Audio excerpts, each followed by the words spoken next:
मेरा नाम साजिद है और मेरी उम्र 20 साल है। 12वीं के पेपर देने के बाद मेरी छुट्टियां शुरू हो गई थी, इसलिए मैं माँ बाप से इजाज़त लेकर अपने चचा के घर छुट्टियां मनाने जाना चाहता था। चचा की शादी को सिर्फ 15 दिन ही हुए थे, इसलिए मेरे माँ बाप मुझे उनके घर जाने से मना कर रहे थे, लेकिन काफ़ी साल हो गए थे मुझे चचा के घर गए हुए। इस दिन इतवार था। मेरे पापा ने मुझे चचा के घर छोड़ा, लेकिन जैसे ही हम वहाँ पहुँचे तो घर के बाहर ताला लगा हुआ देखा। हमें लगा चचा और चची कहीं बाहर घूमने गए हैं। पापा ने चचा को फ़ोन किया तो पता चला कि वो दोनों ख़रीदारी करने बाहर गए हैं और इन्हें घर आने में देर हो गई। इस वजह से हम दोनों मम्मा का इंतज़ार करते हुए उनके घर के बाहर खड़े रहे। तकरीबन 2 घंटे बाद चचा और चची आए। पापा उनसे बाहर सड़क पर ही मिले और मुझे घर वापस जाने लगे। चची ने अपने चेहरे पर स्कार्फ बांध रखा था और चचा की बाइक पर उससे चिपक कर बैठी थी। घर के अंदर आते ही चची ने अपने सारे स्कार्फ हटाए तो मेरी नज़र चची पर गई। मैं अपनी चची को पहली बार देख रहा था और मैंने कभी नहीं सोचा था कि मेरे चचा ने इतनी हसीन लड़की से शादी की होगी, क्योंकि मेरी चची तो बहुत ही हसीन और जानलेवा थी। दरअसल मैं इनकी शादी में भी नहीं जा सका था, क्योंकि उस वक़्त मुझे घर का ख्याल रखना था। मेरे वालिदैन नहीं चाहते थे कि हम सब शादी में चले जाएं और पीछे घर अकेला हो। इस बार चचा से मिलने की मुझे बहुत बेचैनी थी और साथ ही मैं अपनी नई चची से भी मिलना चाहता था। मेरे पापा का कहना था कि हम बाद में कभी मिलेंगे, लेकिन मुझे छुट्टियां गुजारनी थी और इस शहर में जाना था जहां चचा रहते हैं। इस वजह से मैंने ज़िद करके पापा को चचा के घर छोड़ने पर राज़ी कर लिया। कभी कभार सोचता हूँ कि शायद अच्छा होता अगर मैं इस वक्त चचा के घर ना गया होता, क्योंकि यहाँ मेरे साथ ऐसा कुछ होने वाला था जो मेरी ज़िंदगी को बदल कर रख देगा। मैं बार बार अपनी चची को देख रहा था, क्योंकि मेरी चची किसी फिल्म की हीरोइन जैसी लग रही थी। चची बहुत खूबसूरत थी, जबकि चचा देखने में बहुत ख़ास नहीं थे। मेरी नज़र चची पर थी। उसी दौरान चचा ने मुझे पुकारा, अरे असद बेटा, कहाँ देख रहे हो? मैं तुम्हें कब से आवाज़ें दे रहा हूँ। यह सुनकर मुझे झिझक हुई। मैंने अपने चचा से कहा कि मैं ठीक हूँ और उन्हें ज़ोर से गले लगा लिया। इतने सालों बाद मुझे देखकर चचा भी बहुत खुश हुए। चची भी मेरे पास आई और मुझे प्यार से गले लगाया। ऐसा बिल्कुल नहीं लग रहा था कि मैं उन्हें पहली बार मिला हूँ। चचा के घर गए मुझे 2 दिन हो चुके थे। चची मेरी अच्छी देखभाल कर रही थी और मेरे लिए हर ज़रूरत का ख्याल रख रही थी। चचा और चची के रवैये से मुझे ऐसा लगा कि मैं अपनी पूरी छुट्टियां यहाँ गुजारने वाला हूँ, लेकिन मुझे ज़रा भी अंदाज़ा नहीं था कि मेरी ये फ़ैसला आगे चलकर कुछ ऐसा मोड़ लेने वाला है जो मेरी ज़िंदगी को बदल कर रख देगा। तीसरे दिन सुबह जब सोकर उठा तो 8 बज चुके थे। मैं अपने कमरे से बाहर आया तो देखा कि चचा अपना बैग पैक कर रहे थे। इन्हें बैग पैक करते देखकर मैंने पूछा, आप इतनी सुबह बैग पैक करके कहाँ जा रहे हैं? इस पर चचा ने कहा कि मुझे एजेंट के काम से 2 महीने के लिए बैरून मुल्क जाना पड़ रहा है। इस पर मैंने चचा से कहा, क्या बात है चचा, मुझे यहाँ आए हुए तो सिर्फ 2 दिन हुए हैं और आप इतनी जल्दी कहाँ जा रहे हैं? मुझे कुछ नहीं पता, मैं आपको भी कहीं नहीं जाने दूंगा। इस पर चचा ने कहा, यह मेरे लिए एक बहुत बड़ा मौका है और अगर मैं इसे खो देता हूँ तो मुझसे बड़ा बेवकूफ़ कोई नहीं होगा, क्योंकि इस प्रोजेक्ट के काम का तजर्बा मुझे आगे एक पोस्ट दिलवा सकता है। चचा के काम की संजीदगी को देखते हुए मैंने आगे कुछ नहीं कहा। मैंने चचा से कहा, ठीक है, आज शाम को मैं पापा को बुला लूँगा और मैं भी अपने घर जाता हूँ, क्योंकि अगर आप यहाँ नहीं होंगे तो मैं यहाँ रुक कर भी क्या करूँगा। तब चचा ने कहा, सद, अब मैं यहाँ नहीं रहूँगा और तुम्हारी चची का ख्याल रखना तुम्हारी जिम्मेदारी है। जब तक मैं लौट कर नहीं आता तुम्हें चची का ख्याल रखना है और इसे क्या चाहिए क्या नहीं इसका ख्याल रखना। और हाँ, एक बात जहन में रखना, तुम्हारी चची को अंधेरे से बहुत डर लगता है, इसलिए ख़ास तौर पर अगर इसे किसी भी तरह की मदद की ज़रूरत हो तो तुम बेझिझक इसकी मदद करना, चाहे वो कुछ भी हो। मैंने इस वक्त कुछ भी अल्फाज का मतलब पूरी तरह नहीं समझा था, लेकिन आगे चलकर चची ने इस लफ्ज़ का जो मतलब मुझे समझाया वो मैं कभी सोच भी नहीं सकता था। उस दिन मुझे चची के अंधेरे के डर के बारे में पता चला। मुझे इस बात पर थोड़ी हैरत भी हुई कि शादीशुदा होने के बावजूद भी वो किसी को अंधेरे से इतना डर कैसे लग सकता है। मैंने चचा से कहा, ठीक है। फिर मैंने चचा को इनके कपड़े समेटने में मदद की और इन्हें एयरपोर्ट के लिए गाड़ी तक पहुंचाया। इन्हें अलविदा कहकर मैं और चची वापस घर आए। अब घर में सिर्फ मैं और चची ही थे। मुझे चचा के साथ बहुत मज़ा करना था, उनके साथ पूरे शहर में घूमना था। इस तरह मैंने अपनी छुट्टियां गुजारने का प्लान बनाया था, लेकिन चचा ने तो इस पर पानी ही फेर दिया। ये मेरा सोचना जितना सही था उतना ही गलत भी, क्योंकि चचा के साथ जिन तजर्बात का मुझे इंतज़ार था उनसे भी ज़्यादा ख़ास तजर्बा चची के साथ होने वाले थे। जिस दिन चचा गए उस रात मैं अपने कमरे में मोबाइल पर गेम खेल रहा था। खेलते खेलते मैं बोर हो गया तो सोचा कि टीवी देख लेता हूँ, और हाल में आकर बैठ गया। टीवी देखते हुए कुछ वक्त बाद चची मेरे पास आई और बोली, असद मैं बहुत बोर हो रही हूँ। यह सुनकर मैंने कहा, लगता है चचा के जाने के बाद से आपका दिल घर में नहीं लग रहा। मैंने एक सही बात पकड़ी थी। तब चची ने मुझसे कहा, चलो थोड़ी देर बाहर घूमते हैं। ऐसा कहकर चची ने मुझे चचा की बाइक की चाबी पकड़ा दी और फिर मुझे आइसक्रीम खाने के लिए बाहर ले गई। हम घर से बाहर निकले। बाइक पर चची मेरे पीछे बैठी थी। उस वक़्त अनजाने में चची का हाथ मेरी कमर से टकरा गया। ये देखकर मैं थोड़ा झिझक गया, इसलिए चची ने फ़ौरन अपना हाथ पीछे खींच लिया। लेकिन अगले ही पल चची ने अपना हाथ मेरी कमर पर फिर से रख दिया। उनके इस रवैये का मतलब मुझे समझ नहीं आया। आइसक्रीम खाकर हम घर वापस आए। जैसे ही चची ने घर का दरवाज़ा बंद किया और हम अंदर आए, अचानक घर की सारी लाइट बंद हो गई। अचानक लाइट जाने से चारों तरफ घना अंधेरा छा गया। मैं चची के पीछे खड़ा था, तभी चची ने पलटकर मुझे ज़ोर से गले लगा लिया। उस वक़्त चची का जो लम्स मुझे हुआ उसने मुझे एकदम बेचैन कर दिया। मैं भी अब जवान हो रहा था और कभी किसी औरत को ऐसा लम्स महसूस नहीं किया था। मुझे समझ नहीं आ रहा था कि क्या करूं, तो मैं वैसे ही खड़ा रहा। इस वक्त मेरे दिमाग में जो ख्यालात आ रहे थे वो बिल्कुल मुख्तलिफ थे। चची तकरीबन 5 मिनट तक मुझे ऐसे ही पकड़े रही और फिर अचानक रोशनी आ गई। जैसे ही रोशनी आई चची भी होश में आई। मुझे माफ़ करना, ऐसा कहकर वो शर्माते हुए अपने कमरे में चली गई। वहाँ क्या हो रहा था और अचानक मेरे साथ जो हुआ उससे मैं पूरी तरह हैरान था। मुझे समझ नहीं आ रहा था कि क्या करूं। कुछ देर बाद मुझे चाचा की वो बात याद आई जो उन्होंने घर से जाने से पहले कही थी कि चची को अंधेरे से बहुत डर लगता है और मेरी जिम्मेदारी है कि मैं उसका ख्याल रखूं। अब मुझे समझ आया कि चची ने अंधेरे का बहाना बनाकर मुझे गले लगाया था। इस रात मैं भी अपने कमरे में जाकर सो गया, लेकिन बिस्तर पर लेटते हुए चची बार बार मेरी आंखों के सामने आ रही थी। चची काफ़ी मॉडर्न थी और ऐसे कपड़े पहनती थी जो मैंने कभी नहीं देखे थे, मगर चची बहुत हसीन थी और ये कपड़े पहनकर और भी प्यारी लगती थी। शायद वो इसीलिए ऐसे कपड़े पहनती थी, मगर मैं जब भी उनकी तरफ देखता तो शर्मा सा जाता था। और वैसे भी मैं एक छोटे से गांव का लड़का था, इसलिए इनके तौर तरीके मेरे लिए बहुत ख़ास लग रहे थे। अगले दिन सुबह जब मैं नींद से बेदार हुआ तो देखा कि चची किचन में चाय बना रही थी।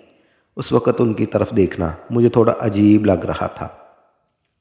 चची भी मुझे चुपके चुपके देख रही थी। हम दोनों एक दूसरे को देखकर शर्मा रहे थे। जब मैं पानी पीने के लिए किचन की तरफ गया तो चची ने फिर से मुझे ज़ोर से गले लगा लिया। मैंने थोड़ा चौंक गया क्योंकि कल की बात अब तक मेरे दिमाग से नहीं गई थी। चची फिर से हंसकर बोली, "च- अरे असद, मैं शर्माने की क्या बात है। मुझे पता है कि ये सब तुम्हारे लिए नया है, लेकिन कल रात मैं वाकई बहुत डर गई थी। अगर तुम्हें बुरा लगा हो तो मुझे माफ़ कर देना।" फिर हंसकर बोली, और हाँ, आज जो गले लगाया वो तो मैंने मजाक किया है। तुम मेरे लिए बहुत छोटे हो और मैं तुम्हारी चच्ची हूँ, इसलिए मुझे तुमसे मजाक करने का पूरा हक है और मैं ये हक लेकर रहूँगी। चच्ची के इस अंदाज पर मैं भी मुस्कुरा दिया। उन्होंने फिर से मजाक में मुझे गले लगा लिया, लेकिन उनकी इस तरह हरकत से मेरे दिल में मुख्तलिफ ही जज्बात पैदा होने लगे थे। मुझे भी ये महसूस होने लगा था कि अब मैं बड़ा हो रहा हूँ। शायद चचा को ये अंदाज़ नहीं था कि ऐसी चीज़ें हो सकती है। कुछ दिनों बाद एक दिन शाम को मुझे समोसे खाने की ख्वाहिश हुई। समोसे बनाने के बाद मैंने चच्ची से कहने का सोचा और उनके कमरे की तरफ गया। चच्ची का दरवाज़ा थोड़ा सा खुला हुआ था। मैं बगैर इजाज़त उनके कमरे में चला गया। इस वक्त वो बिस्तर पर बैठकर अपने मोबाइल में कुछ देख रही थी। उनके पीछे का अंदाज़ ऐसा था कि देखकर मुझे ही शर्मिंदगी महसूस होने लगी। दरवाजे पर खड़े होकर मैंने चच्ची को आहिस्ता से आवाज़ दी, लेकिन वो सुन नहीं पाई। वो मोबाइल में ऐसी चीज़ देख रही थी कि उन्हें मेरी आवाज़ तक सुनाई नहीं दी। हिम्मत करके मैं आहिस्ता आहिस्ता उनके पास जाने लगा। जब मैंने उनको मोबाइल में झांका तो मेरी आंखें फैल गई, क्योंकि जो मैं देख रहा था वो मेरे लिए बिल्कुल नया था। मुझे शर्म आ रही थी, लेकिन चच्ची बेशर्मों की तरह सब कुछ देख रही थी। मुझे लगा कि मुझे इस हालत में चच्ची को नहीं देखना चाहिए, इसलिए मैं फ़ौरन दरवाजे के पास चला गया और चच्ची को ज़ोर से आवाज़ दी। इस बार चच्ची एकदम से चूक गई और अपना दुपट्टा दुरुस्त करके खड़ी हो गई। मुझे अचानक वहाँ देखकर वो थोड़ी घबरा गई। उन्होंने मुझसे पूछा, क्या बात है? तो मैंने बात को टालते हुए कहा, कुछ नहीं, और अपने कमरे में चला गया। अपने कमरे की तरफ जाते हुए भी मुझे बार बार चच्ची का वही रूप नज़र आ रहा था जो मैंने कुछ देर पहले देखा था। इस दिन रात में ज़ोर से बारिश हो रही थी। अचानक रोशनी चली गई और चच्ची ने मुझे ज़ोर ज़ोर से आवाज़ लगानी शुरू कर दी। उसकी आवाज़ को सुनकर मैं उनके कमरे में चला गया। जैसे ही मैं कमरे में गया उन्होंने मुझे गले लगा लिया। चच्ची इस वक्त भी बहुत खूबसूरत लग रही थी। मैं तो अब आहिस्ता आहिस्ता खुद को समझने लगा था। तब चच्ची ने कहा, असद, जब तक रोशनी नहीं आती मेरे कमरे में रुक सकते हो, क्योंकि मुझे अंधेरे में बहुत डर लगता है। यह सुनकर मैं मुस्कुराने लगा। मैंने कहा, चच्ची तुम तो इतनी बड़ी हो, फिर क्यों अंधेरे से डरती हो? यह सुनकर चच्ची मुझ पर खफा होने लगी और फिर मुझसे कहने लगी, वो इसलिए कि मुझे बचपन से ही अंधेरे से डर लगता था, इसलिए अब तुम मेरा मजाक मत उड़ाओ। यह सुनकर मैं चुप हो गया। वो मेरी चच्ची थी, मुझे इसकी मदद करनी चाहिए थी, इसलिए मैंने वहाँ रुकने का फ़ैसला किया।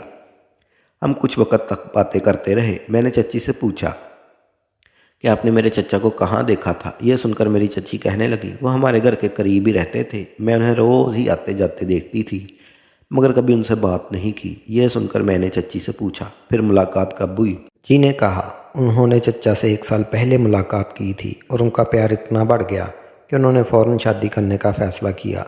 चच्ची की बातों से ये भी पता चला कि चचा ने पिछले 1 साल में काफ़ी तरक्की की। बातों करते करते काफ़ी वक्त बीत गया। जब मैंने अपने कमरे में जाने का सोचा तो चच्ची ने मेरा हाथ पकड़ लिया। उन्होंने कहा, अगर तुम्हें कोई तकलीफ़ ना हो तो क्या तुम आज मेरे कमरे में सो सकते हो? मुझे तो कोई परेशानी ना थी, क्योंकि चाची और मैं इस घर में अकेले थे। इसके अलावा चच्ची के साथ भी मुझे बहुत अच्छा लगने लगा था। मैं चाहता था कि हमेशा अपने चचा के घर रह जाऊं, मगर यह भी सच था कि मैं जल्द अपने घर वापस जाना चाहता था।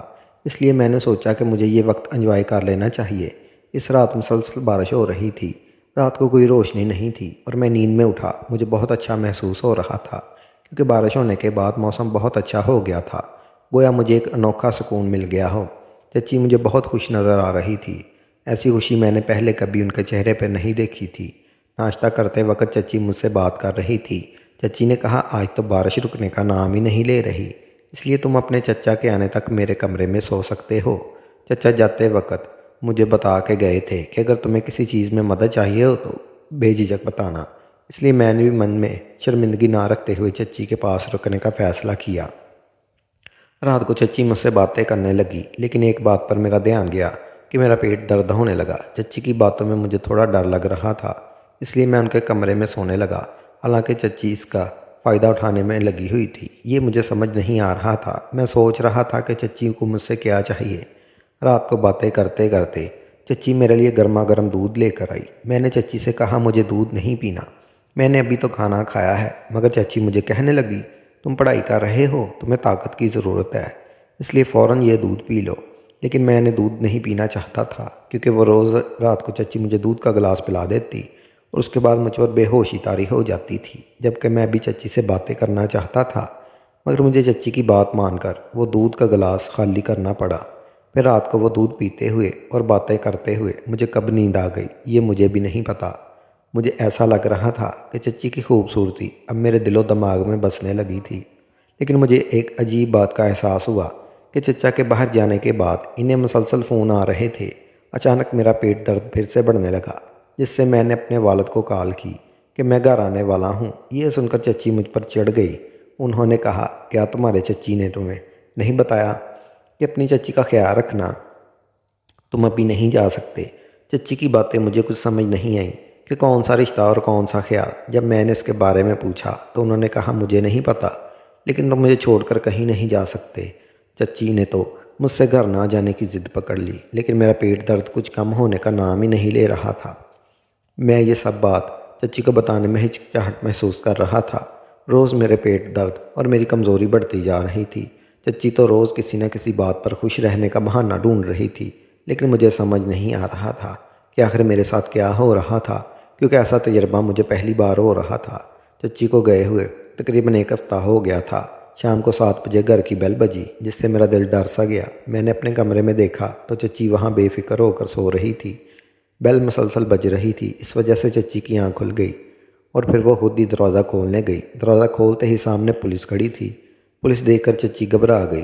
पुलिस ने चच्ची के हाथ में हथकड़ी लगाकर कहा, आपको हमारे साथ चलना होगा। ये सुनकर मैं चौंक गया। मुझे समझ नहीं आ रहा था कि ये सब क्या चल रहा है। मुझे कुछ समझ में नहीं आ रहा था। तब मेरे पीछे पापा चाचा जी को लेकर आए। चाचा जी के हाथ में हथकड़ी थी। इन्हें देखकर मैंने कहा, चाचा आप तो काम के सिलसिले में 2 महीने बाहर थे। तब मैंने पापा से पूछा कि ये सब क्या हो रहा है। पापा ने बताया, जब मैं तुम्हें यहाँ छोड़ने आया था तब मैं पुलिस स्टेशन गया था। वहाँ मुझे एक लड़की के बारे में मालूमात मिली जिसके बारे में मेरे साथी तलाश कर रहे थे। मैंने उसे पहचाना नहीं, लेकिन जब मैंने सोशल मीडिया पर तुम्हारे चचा की फ़ोटो देखे तो मुझे पता चला कि तुम्हारे चचा ने नाम और शनाख्त बदल कर तुम्हारी चाची से शादी कर ली है। चचा जी का फ़ोन कटने के बाद पापा को ये चौंका देने वाली मालूमात मिली। चचा और चाची लोगों को फंसाकर गलत काम कर रहे थे। तब मुझे समझ आया कि मेरे पेट में दर्द क्यों हो रहा था। चाची ने मुझे नशा आलूदा दूध पिलाया था। चचा चाची ने तो रिश्ते की भी परवाह नहीं की। जल्दी पैसे कमाने के चक्कर में चचा चाची अंधे हो गए थे। अब सब कुछ समझ में आ गया था कि चचा ने 1 साल में शहर में इतनी तरक्की कैसे की। मैं तो चचा जी के प्यार में इनके घर की छुट्टियां गुजारने गया था, लेकिन उन्होंने चची के साथ मुझे भी बर्बाद कर दिया। मेरा मुकद्दर अच्छा था कि पापा ने इस मामले की तहकीक की। मुझे लगता है कि आजकल के दौर में रिश्ते, मोहब्बत और आपसी जज्बात को कोई कीमत नहीं रह गई। सब अपने फ़ायदे के लिए जीते हैं, इसलिए पहले जैसे रिश्ते अब नहीं रहे।